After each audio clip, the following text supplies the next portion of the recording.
Right, part 2 on how we make some delicious biltong. So I've had my meat marinating in the fridge for 3 days.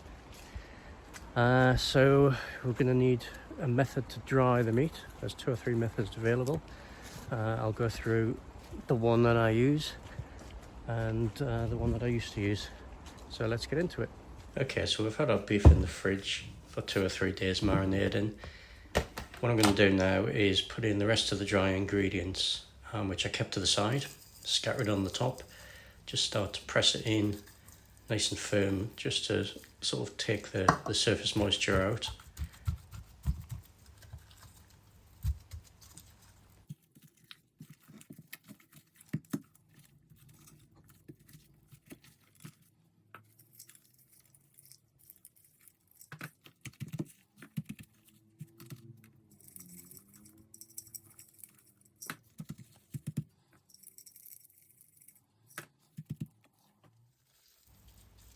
Give it a bit of a squeeze and you'll find that it's firmed up a little bit. So like I said, I'm going to put the rest of the dry ingredients on the top. You're going to use it all up now.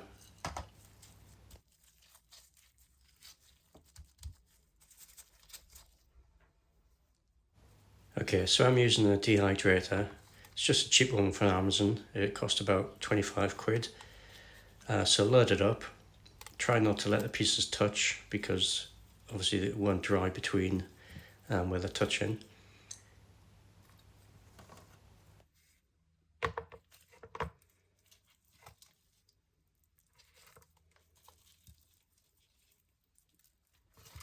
Just using up the last of the dry ingredients on any bare patches.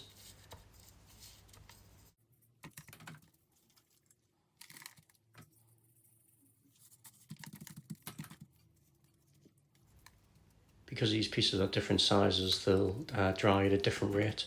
So this little bit there that I've just put in will probably be the first to be ready.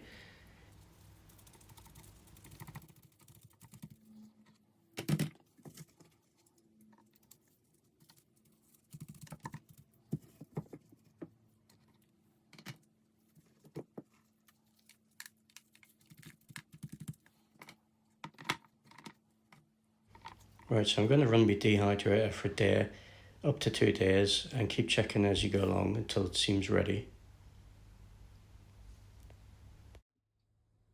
Right, after a couple of days, I start to check the pieces. The smaller ones will dry quicker. Give them a squeeze when they feel fairly dry and firm, then you know they're going to be ready. You can individually weigh each piece and write the weights down, and then when they get to around 50% of the weight, they should be ready, depending on your preferences. But I don't faff about like that. I just give it a squeeze. If it feels nice and dry, just stop when you think it's ready. So what I'm doing here is taking any bits out which I'm pretty sure are nice and dry, put them aside, go through the rest and reevaluate if they're too wet. These ones down the bottom are generally a bit wetter, so I'm going to put them back in.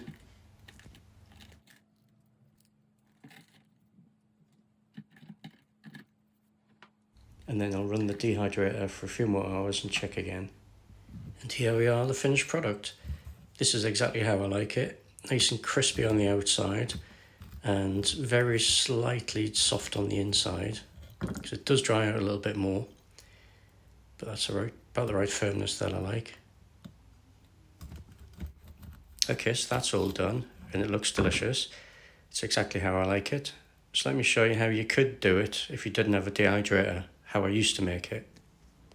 So I made an open fronted box. This is an old drawer which I knocked the bottom out, and I put a load of hooks in so you can stand this over a radiator and hang your meat from the hooks. So you've got these little stainless steel hooks which you hang your meat from, and you sit atop the radiator in the little box, and the airflow dries the meat. And what I do is put a bit of cheesecloth over the front just to stop any flies or dust getting on the meat, and it's just as good. Takes pretty much the same length of time as the dehydrator. So that's it. Thanks for watching, and if you like it, please like, subscribe, comment, whatever you may. Thank you.